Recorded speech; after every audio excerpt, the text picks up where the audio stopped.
하스콘 동지 여러분, 지난 주말과 주일 주안에서 평안하셨습니까? 새롭게 시작된 한 주, 그리고 9월에도 성삼일체 하나님께서 여러분과 늘 함께 하시기를 원합니다. 이번 주에도 변함없이 하나님 말씀 중심의 삶을 살아가시기를 원하옵고, 현우리와 함께하는 올해 35번째 주일입니까? 네, 주말입니까? 네, 35번째가 맞죠? 예, 35번째 구원의 여정 출발하겠습니다. 벌써 35번째니까 와, 거의 지금 다 된 거예요. 2024년 35주 주 하나님의 말씀은 로마서 12장 19절의 말씀이 되겠습니다. 자, 함께 외웁시다. 내 사랑하는 자들아, 너희가 친히 원수를 갚지 말고 하나님의 진노하심에 맡기라.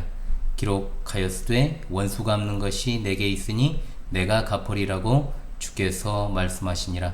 로마서 12장 19절 말씀. 아멘. 다시 한번 외워보겠습니다. 내 사랑하는 자들아, 너희가 친히 원수를 갚지 말고 하나님의 진노하심에 맡기라. 기록하였으되 원수 갚는 것이 내게 있으니 내가 갚으리라고 주께서 말씀하시니라. 로마서 12장 19절 말씀. 아멘. 예, 오늘은 성도의 교회 생활 두 번째 시간으로 로마서 12장 14절로 21절의 말씀을 해설하는 시간을 갖도록 하겠습니다. 변함없이 이어서 하나님 말씀 낭독하고 시작하지요. 너희를 박해하는 자를 축복하라. 축복하고 저주하지 말라.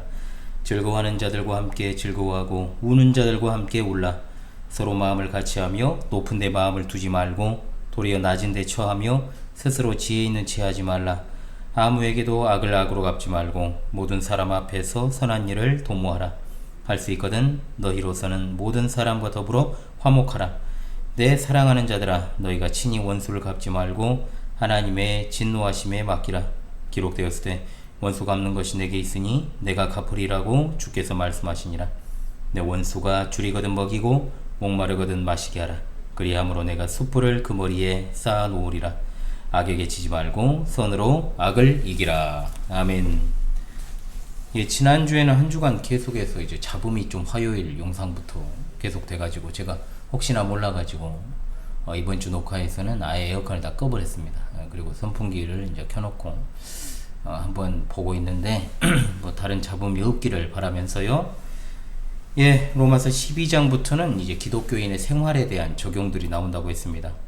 지난 3절로 13절까지 말씀은 교회를 중심한 성도의 생활 원리에 대해서 주시는 교훈이었고, 오늘 우리에게 주어진 본문 14절로 21절의 말씀은 성도와 세상과의 관계, 좀 더 극단적으로 말하자면은 그리스도인과 원수의 관계에 대한 교훈이다 라고 말할 수 있겠습니다. 성도의 생활 원리는 간단합니다. 뭐냐? 성도는 세상과 같이 생각하는 것을 멈추고 성도답게 생각하는 것입니다. 그것이 바로 12장의 중요 주제였죠. 먼저는 우리 자신을 냉정하게 판단해야 되고, 그 다음에 교회 안에서 다른 사람들을 그리스도의 몸의 지체로 보는 것입니다. 자, 그 다음에는 이제 산 넘어 산이죠. 이제 우리는 원수까지도 사랑해야 한다는 말씀을 접하게 됩니다. 사실 원수라는 개념을 우리는 교회 밖에서만 찾을 수 있지만 때로는 교회 안에도 원수 같은 사람이 있을 수 있습니다. 교회 안이든 밖이든 우리를 괴롭히고 대적하는 자가 우리의 원수입니다. 밖에 왜 이렇게 시끄러울까요? 조용하세요.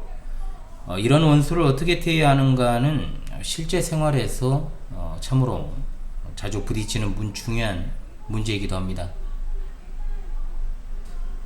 계속 지금 싸우고 있어요. 아까부터 싸우는데 물론 이 단락도 역시 9절에 나오는 거짓 없는 사랑, 즉 신실한 사랑이 전제가 됩니다.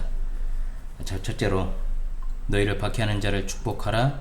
축복하고 저주하지 말라고 했습니다.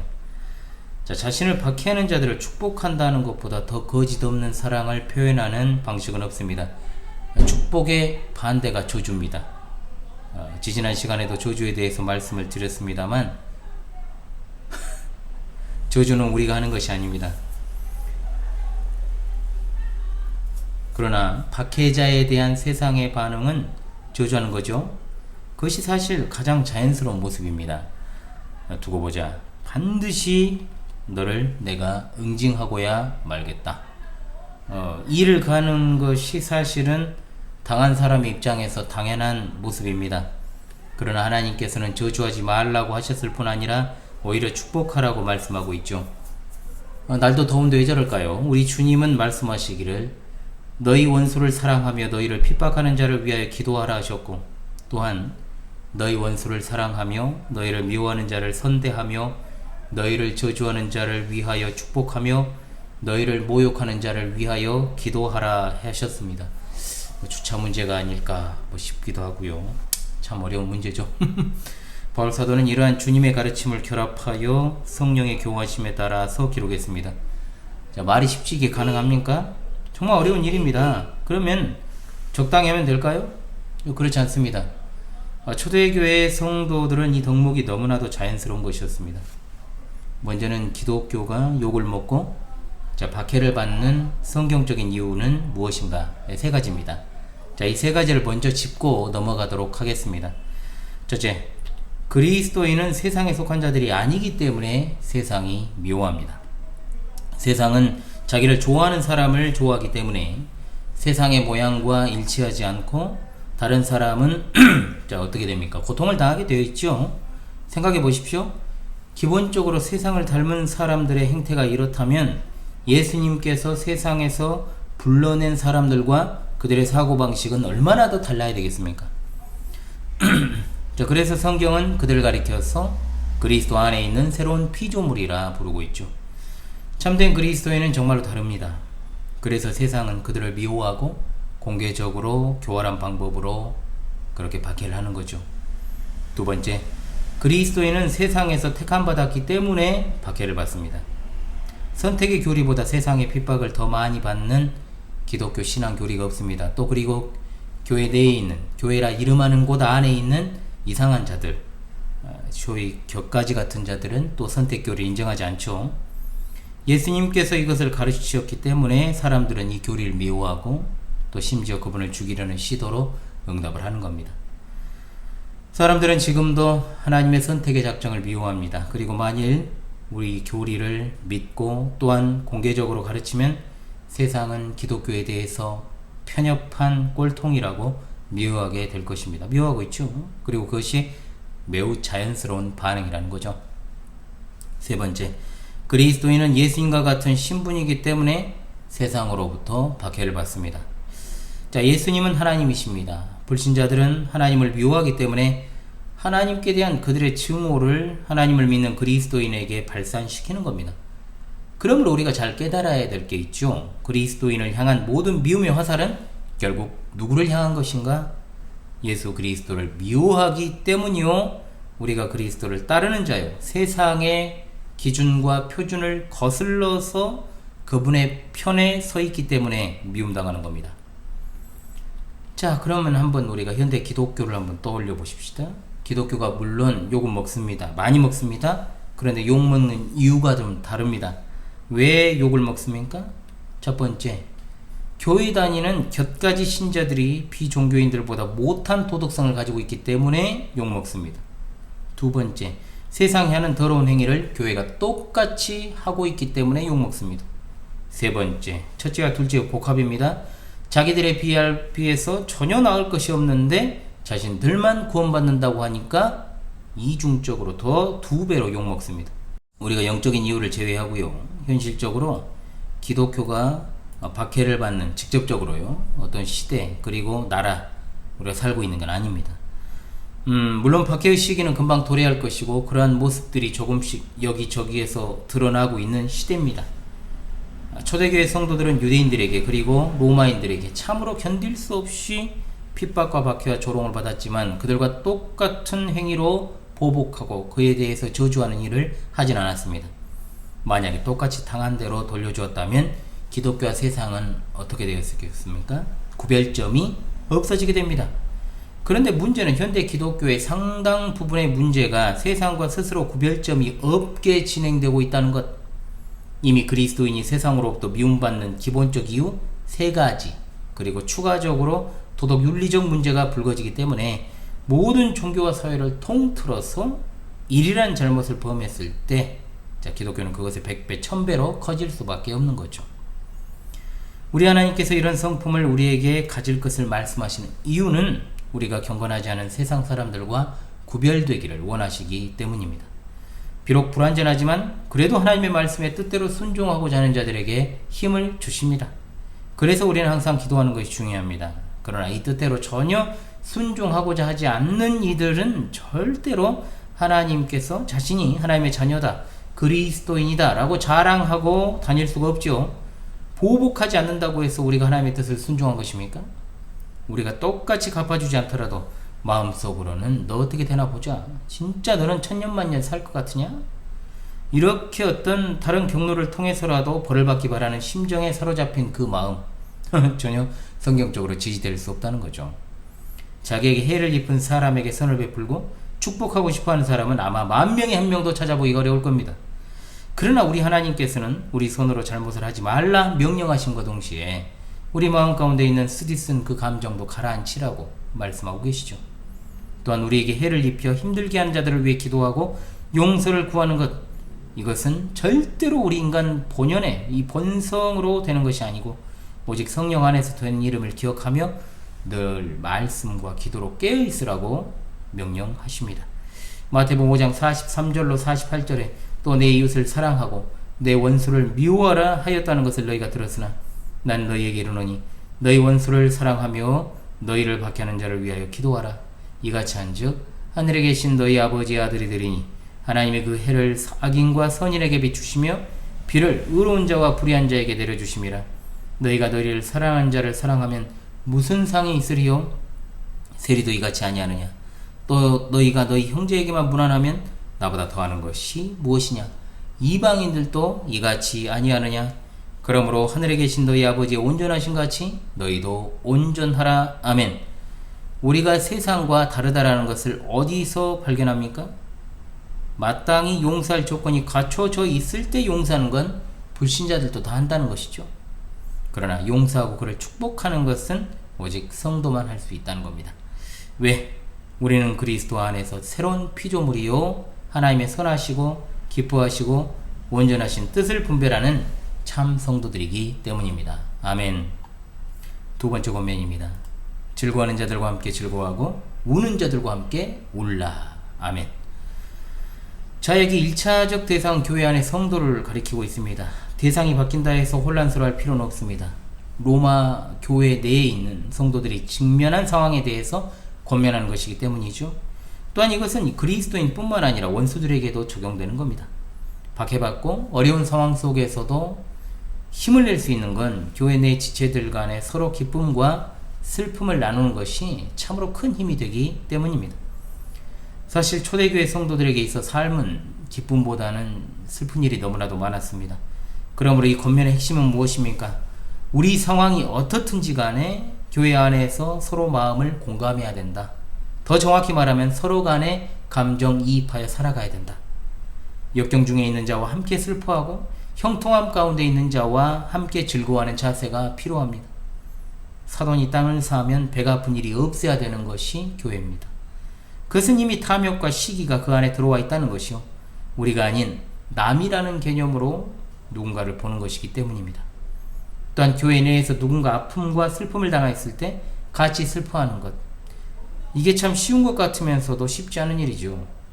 빌립보서 2장 17절로 18절 말씀, 만일 한 지체가 고통을 당하면 모든 지체도 함께 고통을 받고 한 지체가 영광을 얻으면 모든 지체도 함께 즐거워하나니라고 한 것과 같이 우리가 하나님의 거저 주시는 은혜로 말미암아 구원받고 그리스도 예수 안에서 한 몸을 이루고 한 피 받은 형제요 자매라면 성도 개인에게 기쁜 일이건 슬픈 일이건 상관없이 함께 거기에 참여하고 기쁨과 슬픔을 나눠야 될 줄로 믿습니다. 아멘.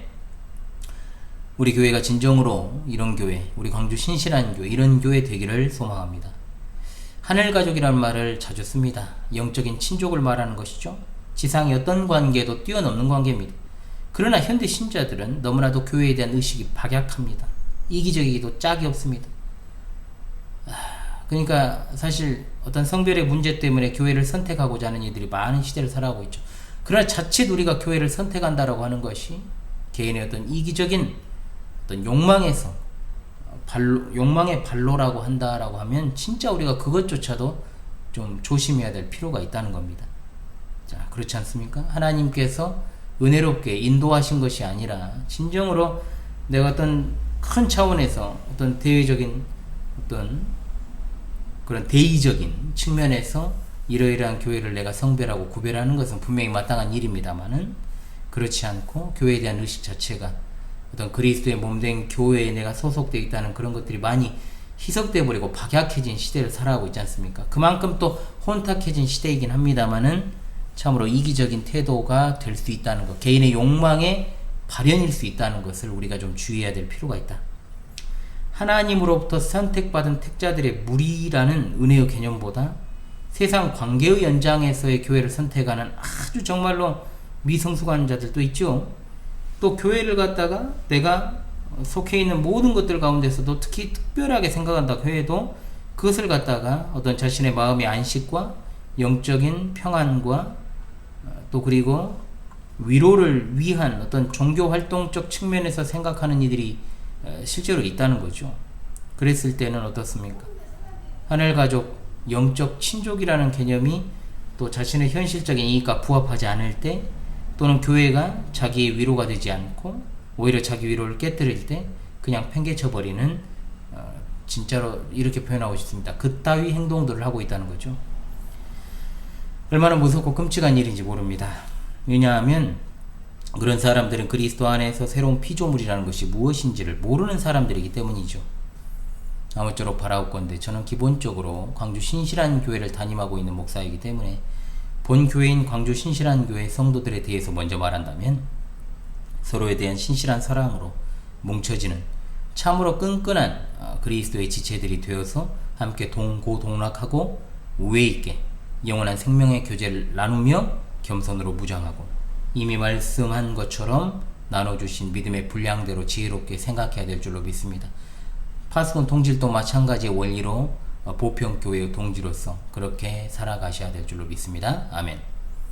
세 번째, 서로 마음을 같이하여 높은 데 마음을 두지 말고 도리어 낮은 데에 처하여 스스로 지혜 있는 채 하지 말라 했습니다. 자, 앞선 권면과 이어지는 권면이죠. 교회 내에서 서로 누가 잘났느냐, 누가 뛰어나냐 하는 건 하나님 앞에서 어리석고 부끄러운 일입니다. 다 똑같은 하나님의 자녀이기 때문에 누가 높냐 낮냐 또는 누가 더 낫다 또 어쩐다 뭐 이렇게 하는 것 소용없는 생각이라는 말입니다. 그러나 서로를 향하여 같은 마음을 품지 못하게 하는 큰 장애물이 여기 나오죠.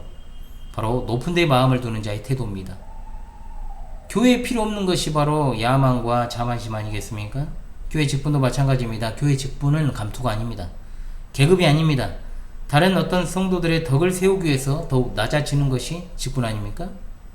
그리하면 다른 성도에게 귀감이 되고 모범이 되어서 더욱더 겸손한 자세로 신앙생활 하게끔 돕는 것이 바로 직분자다 이 말입니다. 그러나 자신이 직분을 가졌다 해서 높은 채 하거나 무슨 목사가 특별한 권세가 있는 것처럼 하나님의 말씀을 전달한다고 하면서 대언한다고 해서 마치 지가 하나님인 것처럼 행하면 그것은 이미 이 말씀의 권면에서 물 건너간 거죠. 분명히 말씀하지 않습니까? 도리어 낮은 데 처하고 지혜 있는 채 하지 말라. 우리 주님께서는 친히 나는 마음이 온유하고 겸손하다고 말씀하십니다. 튀는 행동하지 말고 공치사하지 말고 말을 줄여야 되는 겁니다. 잠언 10장 19절의 말씀에 말이 많으면 허물을 면하기 어려우나 그 입술을 제어하는 자는 지혜가 있다 했습니다. 정말로 귀한 섬김을 해놓고도 낮고 낮은 자리에서 비천한 종의 자세로 하지 않으면 그것은 사람들의 박수를 받을지는 모르겠으나 하나님은 그 사람의 섬김에 관심이 없으십니다. 벼는 익을수록 고개를 숙인다는 세상 속담도 파악하지 못하는 너무나도 비상식적인 사람이요 또한 동시에 우리를 위해서 겸손의 왕으로 오신 예수님을 업신여기는 그런 사람이 되어서는 안 될 것입니다. 우리는 구원받았지만 여전히 하나님 앞에서 참으로 무익한 종일 뿐입니다. 사람들과의 비교 속에서 자신을 바라보지 말고 늘 하나님의 말씀에 비추어 봤을 때 하나님 앞에서 자신을 바라보는 여러분 모두가 되시길 바랍니다. 훗날에 많은 시간이 또 흐른 뒤 어떠한 위치에 여러분이 있든지 간에 자, 이것이 기본이 되게 되면 하나님 앞에서만 오직 판단받기를 구할 것이요 사람 앞에서 있는 척, 아는 척하지 않는 겸손한 성도로 하나님께 쓰임받게 될 줄로 믿습니다. 아멘. 넷째로, 아무에게도 악을 악으로 갚지 말고 모든 사람 앞에서 선을 도모하라고 했습니다. 자, 17절과 18절은 같은 맥락이죠. 더 나아가 19절에 너희가 친히 원수를 갚지 말라는 이번 주 하나님 말씀에 연결이 됩니다. 바울 사도는 여기서 다시금 성도와 세상 사람들의 관계에 대해서 권면하고 있습니다. 진정한 사랑은 교회뿐만 아니라 세상에 대해서도 합당하게 나타난다. 왜 그리스도인들은 악을 악으로 갚지 말아야 됩니까? 하나님의 의로운 자녀로서의 신분에 걸맞는 행동이 아니기 때문입니다. 악을 악으로 갚아야 한다면 가장 먼저 갚음받고 죽어야 할 자들이 바로 누구냐? 우리입니다. 악을 악으로 갚지 않고 도리어 우리를 구원해 주신 하나님께 감사하며 우리는 선한 일을 위해 지음받은 새로운 피조물이요 선한 일에 열심을 다하는 친백성이 되기 위해 구속함 받은 하나님의 자녀라는 사실을 기억해야 될 것입니다. 하나님께서 우리를 구원하신 것은 선한 일을 하도록 하기 위함이다. 아멘. 악을 악으로 갚으며 성도의 신분을 유지하는 일은 결코 없다는 겁니다. 또한 우리에게 은혜 베푼 사람에게 잘하고 친절하게 해준 사람한테 잘해주는 건 성도의 덕목이 아니라 상식에 속하는 것이므로 당연한 것이다. 그러나 우리는 신분이 다르다라고 거듭거듭 말씀드립니다. 세상과 피차 일반의 삶을 살지 않기를 권면합니다. 주일에 교회 나가는 것 외에 또는 어떤 교회적 활동, 종교적 형식을 갖추는 일들, 이런 것 외에는 선한 어떤 세상 사람들과 구별될 것이 하나도 없다면 얼마나 슬픈 일인지 모릅니다. 우리의 선한 행위를 통해서 내가 아닌 하나님께서 영광 받으신다면 진정으로 할렐루야지만 세상 사람들이 우리를 칭찬할 만한 어떤 것도 보지 못하는 것, 그것은 하나님의 영광을 잃게 하고 그것은 진짜로 우리가 항상 하는 말처럼 입버릇처럼 하는 가리는 것이 되어버린다는 거죠. 세상 사람도 하지 않는 것을 하면서 구원받았다고 외치니까 교회가 욕을 먹는다고 하지 않았습니까? 아무리 세상이 부패했다 해도 사람들이 교회를 욕하는 이유, 그래도 종교라고 하는 것은 선한 일을 권장하는 것이어야 한다는 기본적이고 최소한의 이성적 상식을 가지고 있기 때문에 그렇습니다. 그런데 교회가, 그리고 그 교회에서 예배를 인도하고 양들을 이끈다라고 하는 목사가, 성도라 이름하는 자들이 상식선에서도 하지 말아야 될 몰상식을 범하고 이렇게 하지 않아야 되는, 진짜로 세상 사람들이 보편적으로 선이라고 생각하는 것조차도 행하지 않는다면 도대체 누가 그리스도인이고 누가 비그리스도인입니까? 구별이 됩니까? 우리 속으로는, 내적으로는 구별이 될지 몰라도 전혀 구별이 되지 않습니다. 늘 말씀을 드립니다. 그리스도인의 생활의 기초는 상식과 도덕이 그 밑바탕에 있는 게 당연합니다. 자주 이 말씀을 드립니다. 저는 끝까지 강조할 것입니다.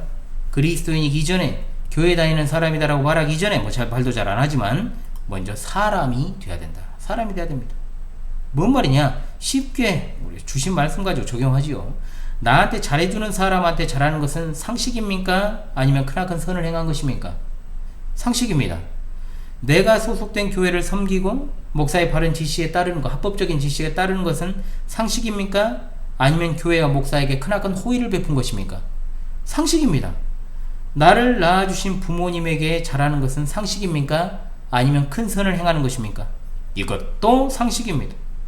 부모가 내가 낳은 자식을 바른 길로 인도하기 위해 쓰는 것은 상식입니까? 아니면 큰 선을 행한 것입니까? 상식이잖아요. 그런데 교회 안에는 이런 상식도 없는 사람들이 있다는 겁니다. 실제로. 성도라 이름하는 자들이, 성도라 이름하고 있는 무늬만 성도인 거죠. 기본도 갖추지 못한 채로 구원을 논하고 성화를 논하고 성경을 논한다.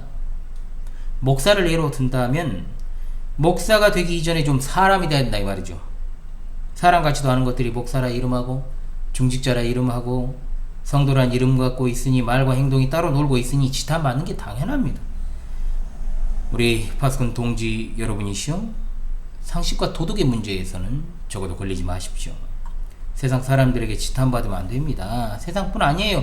교회 안에서도 얼마나 개념 없이 정말 개념 짓거리를 하는 행동을 하는 자들이 있는지 몰라요. 교인 수가 많건 적건 그건 상관이 없어요. 솔직히 말하면 제가 지금껏 목회를 해오면서, 그리고 제가 부교육자 시절부터 통틀어서 신앙생활을 지금까지 해왔을 때 항상 제가 생각을 해보면, 진짜 돌이켜보면 왜 교회에 나오는지 이해도 안 되는 진짜로 격가지들도 굉장히 많았고, 왜 목회를 저 사람을 하는지도 이해가 안 되는 사꾼이나 정말로 상식 이하의 사람들도 많았다는 거죠. 여러분, 숨만 쉰다고 해서 그게 사람입니까? 교회에 나와서 의자에 걸터 앉아 있으면 다 그냥 거룩한 지체입니까? 성도입니까? 강대상에서 화려한 제스처와 능수능란한 웅변으로 설교만 하면 다 목사입니까? 오로지 예수 그리스도의 이름 때문에 박해받는다고 하면, 진리를 전하는 것 때문에 박해를 받는다고 하면 하나님께 영광이지만, 스스로 세상에서건 교회에서건 기본도 안 되어가지고 욕을 쳐 얻어 드시면 그것은 하나님의 영광을 가리는 것 뿐만 아니라 교회의 덕을 깨뜨리고 전도의 문을 갖다가 내가 스스로 막아버리는 것과 같다는 거죠. 그러므로 바울사도는 말합니다. 이어서 할 수 있거든 너희로서는 모든 사람과 더불어 화목하라. 그것은 오직 진리 안에서 복음 진리가 방해받지 않는 차원 속에서 성도끼리 온전하게 화합하고 전도의 문을 열기 위해서라도 믿지 않는 자들과 좋은 관계를 늘 유지하면서 살아가는 게 진짜 중요하다는 말씀이죠. 예수 믿는다고 해서 그 예수님 믿는다는 것 때문에 주위에 적을 늘린다? 미안하지만 그거 진짜 예수님 잘못 믿고 있는 것입니다. 예수님 믿는다고 하면서도 믿지 않는 가족이나 형제들에게 내가 또는 세상 친구들한테 제대로 전도를 한번 한 적 없고, 전도, 복음에 대한 도를 갖다가 진짜로 상세하게 세세하게 가르치는 것을 말하는 겁니다. 내가 교회에 소속된 사실도 그들에게 별 주의를 끄는 문제가 되지 못한다면 미안하지만 그 예수님 잘못 믿고 있는 것입니다. 물론 19절에 불신자들은 화목하기를 거부하고 박해한다 그랬어요. 그 박해에 대응하는 방법을 말씀하십니다. 너희가 친히 원수를 갚지 말고 하나님의 진노하심에 맡기라. 기록하였으되 원수 갚는 것이 내게 있으니 내가 갚으리라고 주께서 말씀하셨다라고 했습니다.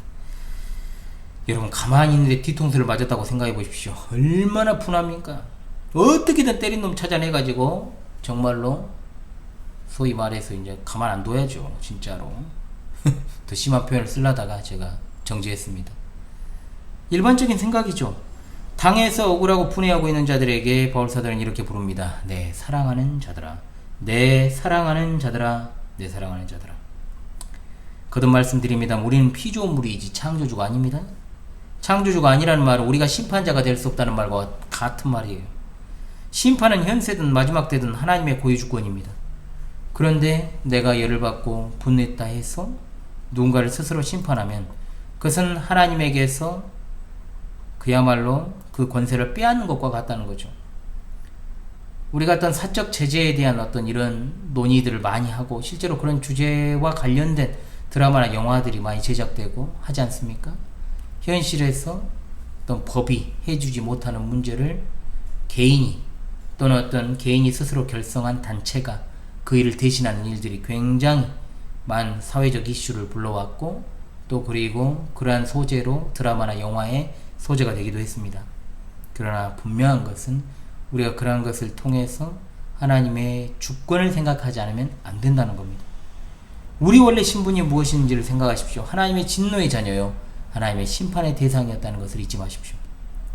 심판받을 우리를, 하나님의 진노의 저주를 받은 우리를 대신해서 십자가에서 저주받으신 우리 주 예수 그리스도를 생각할 때 내가 받은 피해와 안갚음을, 즉 손해를 안갚음하려는, 그리고 그렇게 하지 않더라도 그들을 저주하고 반드시 무너지기를 바라는 태도, 결코 그리스도인의 삶의 자세도 태도도 될 수 없다는 것. 저희가 지금껏 살아오면서 정말로 겪었던 모든 일들에 대해서 전혀 용서하지를 못하고 마음에 그대로 품고 있으면서 그 분을 갖다가 막 발현시키는 사람들이 있죠. 특히 이제 자수성가한 사람 중에 이런 사람들이 많이 있습니다. 실제로 그 내재되어 있는 울분이 있는 거예요. 그러다 보니까 그게 좀 약간 이상한 방향으로 흘렀을 때는 약간 사이코패스, 소시오패스적 성향이 나타나기도 하죠. 자, 그리고 좀 약간 숨은 이면이 많이 있고 좀 어두컴컴한 측면들이 있고 뭐 그렇습니다.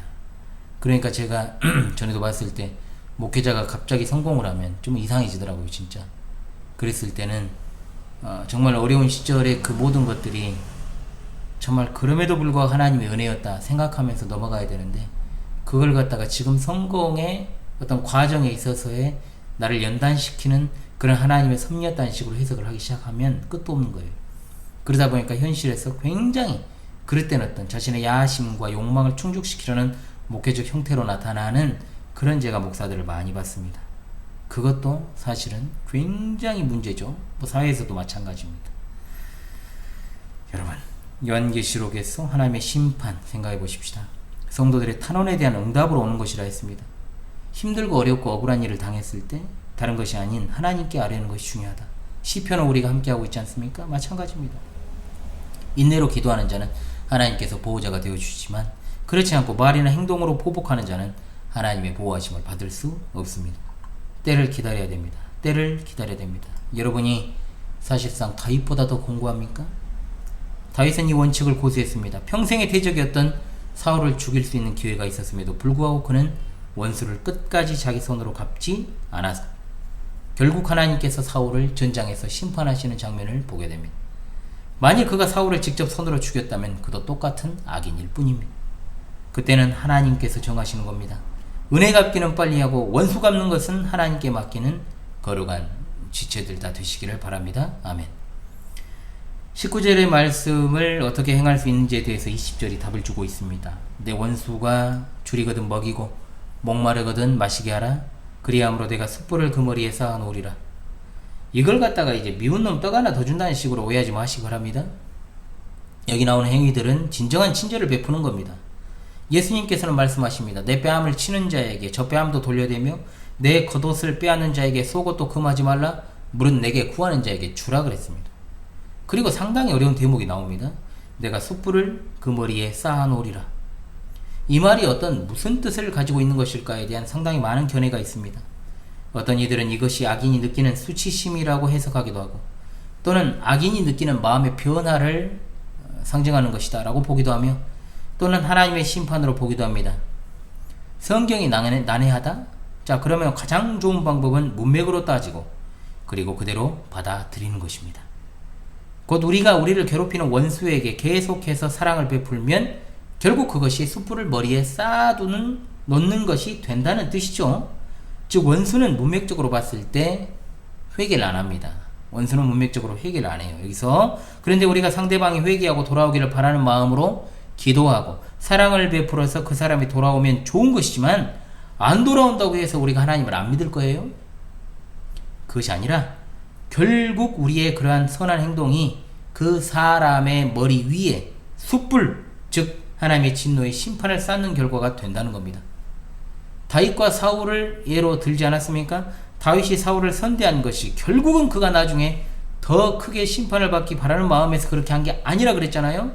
하나님께서는 결국 자신의 백성이 악인의 길을 따르지 않고 의인의 길을 따르며 살아가기를 바라시면서 또한 그들의 행위가 결국 하나님의 진노의 근거가 되게끔 섭리하신다 이 말입니다. 그러므로 우리는 오로지 진노의 날 하나님께서 의로우신 판단을 내리실 것을 믿으며 명령하신 일에 순종하며 선을 베풀며 살아가야 될 줄로 믿습니다. 아멘. 결론의 말씀 21절에 나옵니다. 악에게 지지 말고 선으로 악을 이기라. 아멘. 우리가 보복했다 하면 그것은 악에게 졌다는 것을 인정하는 겁니다. 그러나 반대로 우리가 악을 선으로 갚으면 그 행위를 통하여 우리는 그 어느 것으로도 꺾을 수 없는 한결같은 마음을 보여주는 것이 됩니다. 이것이야말로 진정한 승리인 줄로 믿습니다. 악을 악으로 갚는 건 결국 그 자신이 악을 위한 싸움을 하는 것이므로 하나님께 인정받지 못한다는 겁니다. 악을 선으로 갚는 참된 사랑만이 우리의 원수를 회개하게 하고 하나님의 영광을 드러나게 하는 줄을 믿으시기 바랍니다. 이것이 하나님께서 우리를 부르신 거룩하신 뜻입니다. 주의 사랑하신 우리 파수꾼 동지들이시여, 교회 그리고 세상 속에서 그리스도인의 삶의 특징을 한마디로 말한다면 바로 신실한 사랑입니다. 거짓 없는 사랑은 이처럼 우리에게 많은 것들을 요구합니다. 때로는 그것이 정말 현실성 없어 보이는 일 같지만 무엇보다도 성도의 삶 자체가 현실을 초월한 것임을 기억하시고 나를 위해서 십자가에 달려 대속에 죽음당하신 예수 그리스도를 통한 하나님의 참된 사랑을 기억하며 새로운 피조물로 합당한 하나님의 자녀로 구원의 놀라운 은혜를 체험한 자로 너무나 큰 용서를 정말로 갚을 수 없는 죄에 대해서 구속함 받은 자로 정말 선으로 악을 이겨야 될 것입니다. 예수 그리스도를 따라가며 살아가야 됩니다. 그것이 바로 예수님의 모범이었고 또한 우리는 예수 그리스도와 연합한 자들로서 그분을 닮아 그분이 걸어가신 길을 따라 걸어가야 됩니다. 주께 사랑하시는 파수꾼 동지들이시여, 그리스도의 몸 안에서 하나된 지체들을 내 자신처럼 사랑하고 보편교회적으로 말씀드리는 겁니다. 함께 동고동락하면서 하늘가족으로 살아가시고, 또한 세상에 대해서는 하나님의 백성으로서, 구별된 하나님의 성별된 백성으로서 가장 먼저는 상식적인 판단과 행동 그리고 개념을 가지고 하나님의 말씀에 합당하게 선으로 악을 이기며 살아가시는 여러분 모두가 되시기를 간절히 소망합니다. 아멘. 할렐루야. 다시 이번 주 하나님 말씀을 외우면서 이번 주 구원에 이어져 이제 9월이 시작되었죠. 여러분, 9월의 첫 주를 힘차게 내딛었으면 좋겠습니다. 그리스도인의 삶의 원리, 그리스도인의 삶의 특징, 신실한 사랑을 생각하면서 이번 주 계속해서 승리하며 나아가십시오. 내 사랑하는 자들아, 너희가 친히 원수를 갚지 말고 하나님의 진노하심에 맡기라. 기록하였으되 원수 갚는 것이 내게 있으니 내가 갚으리라고 주께서 말씀하시니라. 로마서 12장 19절 말씀. 할렐루야. 아멘.